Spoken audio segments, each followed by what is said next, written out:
नमस्कार दोस्तों, स्वागत है आपका हमारे यूट्यूब चैनल में बैंकिंग एंड बिजनेस अपडेट्स। दोस्तों, जैसे कि लास्ट वीडियो में हम डिस्कस कर रहे थे counter affidavit filed by all India bank pensioners retirees confederation. दोस्तों, आज के इस वीडियो में हम उसी को आगे कंटिन्यू करेंगे। तो यहाँ पे देखिए दोस्तों, नेक्स्ट पॉइंट में यहाँ इन्होंने लिखा है कि एक तर्क और इस कोर्ट में पेश किया गया है, that is regarding pension fund.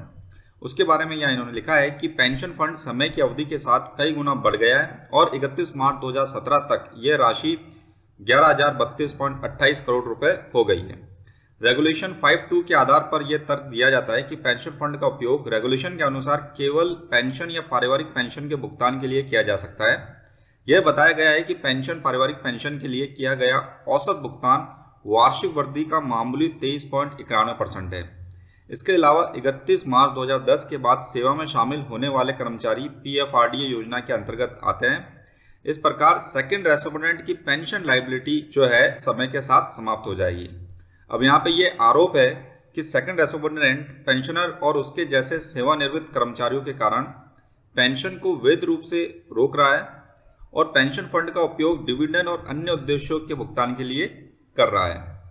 और यहाँ पे इन्होंने एपेक्स कोर्ट का एक तर्क देते हुए बताया है कि पेंशन फंड अब एम्प्लॉय की मर्जी से वितरित होने वाला फंड नहीं है, क्योंकि उसने भारत के संविधान के अनुच्छेद 300A के तहत एक संपत्ति का दर्जा हासिल कर लिया है।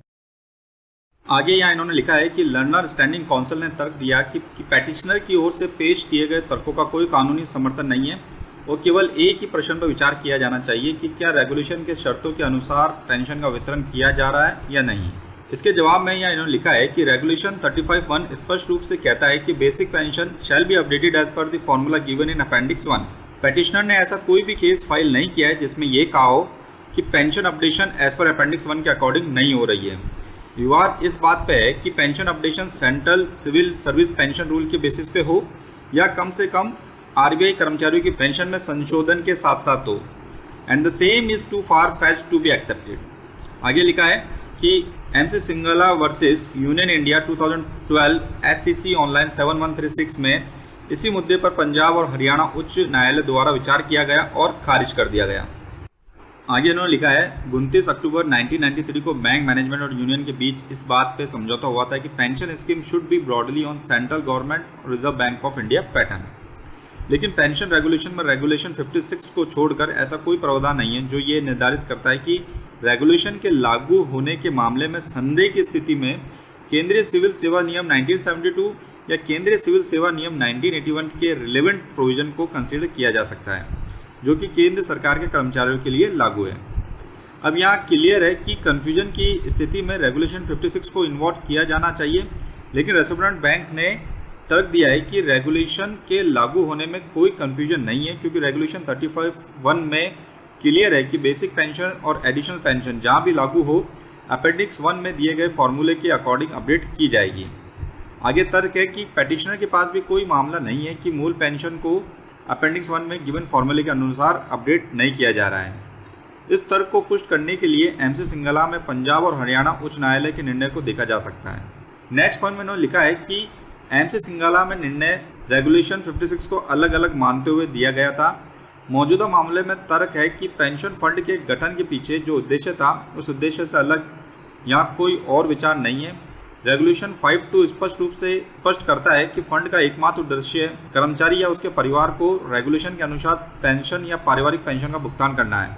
आंकड़ों के अनुसार पेंशन और पारिवारिक पेंशन के भुगतान के लिए फंड का केवल 23.91% उपयोग किया जा रहा है। एक अन्य महत्वपूर्ण पहलू ये भी है कि 2010 के बाद के कर्मचारी दूसरी योजना के अंतर्गत आते हैं, इसलिए पेंशन रेगुलेशन के बेनिफिशियरी एक लुप्त वर्ग है और निश्चित रूप से अंतिम बेनिफिशियरी की डेथ के बाद ट्रस्ट के पास एक ह्यूज अमाउंट बचेगा जो वो अपनी मर्जी से अपने लिए यूज़ कर सकेंगे। आगे लिखा है यह भी ध्यान दिया जाना चाहिए कि पेंशन के लिए एम्प्लॉयर का योगदान भी कर्मचारी का एक अधिकार है, क्योंकि ये योगदान उसके द्वारा प्रदान की गई सेवा के कारण किया गया है। और इसी बात को प्रूव करने के लिए यहाँ इन्होंने प्रीवियस जजमेंट का रेफरेंस दिया है और साथ ही उस जजमेंट की ट्रू कॉपी भी अटैच की है। नेक्स्ट पॉइंट में लिखा है कि पेंशन रेगुलेशन 1995 में ऐसा कोई क्लॉज शामिल नहीं है जिसका अर्थ ये लगाया जा सके कि पेंशन का भुगतान पारिवारिक पेंशन, पेंशन का अपडेशन आदि फंड की अवेलेबिलिटी या उसकी प्रॉफिटेबिलिटी पे डिपेंड हो। हाई कोर्ट के समक्ष रिट याचिका के साथ साथ LPA में पेंशन अपडेशन के खिलाफ आईबीए की एकमात्र याचिका बैंकों की तनावपूर्ण वित्तीय स्थिति थी, लेकिन आईबीए ने कभी भी बैंकों के पेंशन फंड की वित्तीय स्थिति पर सवाल नहीं उठाया था, जो कि लगभग 3,20,000 करोड़ रुपए है। और आगे पेंशन फंड के बारे में केरला हाई कोर्ट का रेफरेंस देते हुए लिखा है that it is correctly appreciated by Honorable Kerala High Court that the pension fund of banks are in a position to meet the cost of pension updation at about rupees 3,061 crores without any additional cost to banks. The annual income itself of the pension fund is much more than the annual pension disbursals, and pensioners, being a vanishing tribe, will disappear in the diminishing manner as no new employee who has joined bank on or after 11th April 2010 is included in this pension scheme, as they are member of new pension scheme launched by banks from 1st of April 2010. Next point में लिखा है IBA ने यह तर्क देते हुए कि सरकारी कर्मचारियों को पेंशन का भुगतान रेवेन्यू एक्सपेंडिचर के रूप में किया जाता है, जबकि बैंक कर्मचारियों के लिए पेंशन का भुगतान पेंशन फंड से किया जाता है, ने इस तथ्य को छुपाया है कि पेंशन फंड में जमा किए गए फंड का main source banks provident fund contribution है, जो कि एक प्रकार से बैंक का स्टैट्यूटरी रेवेन्यू एक्सपेंडिचर ही है।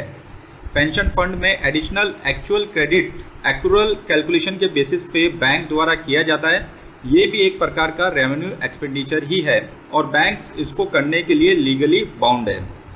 तो आईबीए का ये तर्क देना गलत है कि पेंशन फंड में क्रेडिट बैंक्स के प्रॉफिट से प्रदान किया जाता है। तो यानी यहाँ पे ये क्लियर है कि सेंट्रल गवर्नमेंट के अंदर भी जो पेंशन का भुगतान होता है वो रेवेन्यू एक्सपेंडिचर है, और बैंक के अंदर भी जो पेंशन का भुगतान होता है वो भी एक प्रकार का रेवेन्यू एक्सपेंडिचर ही है।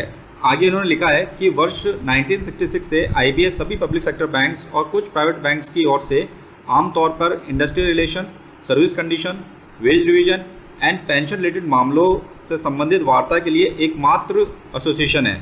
आईबीए भारत सरकार के इंस्ट्रक्शन को स्पेसिफिक मैंडेट मानकर कार्य कर रहा है, जैसा कि पेंशन अपडेशन पर विचार करने के लिए समिति बनाने के लिए किया गया था। आईबीए रन करने के लिए fund mainly public sector bank से आता है। आईबीए की गवर्निंग बॉडी में मुख्य रूप से पब्लिक सेक्टर बैंक के एग्जीक्यूटिव ही होते हैं, और इन एग्जीक्यूटिव को भारत सरकार द्वारा बैंक में नियुक्त किया जाता है। तो यहाँ पे आईबीए का ये तर्क कि वह केवल बैंकों का फेडरेशन है और ना तो राज्य ना ही राज्य का साधन है, गलत है। आईबीए पूरी तरह से नियंत्रित है और मुख्य रूप से वित्त मंत्रालय के सरकारी समर्थन के साथ पब्लिक सेक्टर बैंक से फंडेड है विद देयर एक्टिव सपोर्ट। इसलिए पब्लिक इंपॉर्टेंस के मामलों से निपटने और निर्णय के लिए भारत सरकार के एक्टिव सपोर्ट वाले बैंक्स के बॉडी के रूप में आईबीए इस माननीय न्यायालय के अधिकार क्षेत्र के साथ साथ इंडियन कॉन्स्टिट्यूशन के आर्टिकल 226 के तहत रिट क्षेत्र अधिकार के लिए भी उत्तरदायी है। इसलिए आईबीए केवल यह कहकर हाथ नहीं धो सकता कि बैंकों का एक संघ है और इसकी कोई भी जिम्मेदारी नहीं है।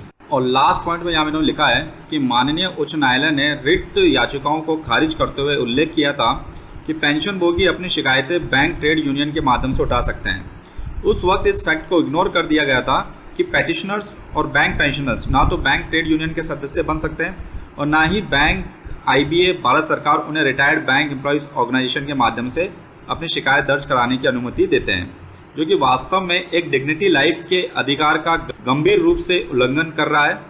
और इसी कारण सेवानिवृत्त बैंक कर्मचारियों के पास इस माननीय न्यायालय के समक्ष न्याय का दरवाजा खटखटाने के अलावा और कोई दूसरा रास्ता नहीं बचा है। तो दोस्तों ये कंप्लीट एफिडेविट था जो कि कोर्ट में सबमिट किया गया है। इस एफिडेविट के साथ सारे रिक्वायर्ड डॉक्यूमेंट भी अटैच किए गए हैं। काफ़ी हद तक इस एफिडेविट में सारी चीज़ें क्लियर कर दी गई हैं। तो देखते हैं दोस्तों इस एफिडेविट का आगे क्या रिजल्ट आता है।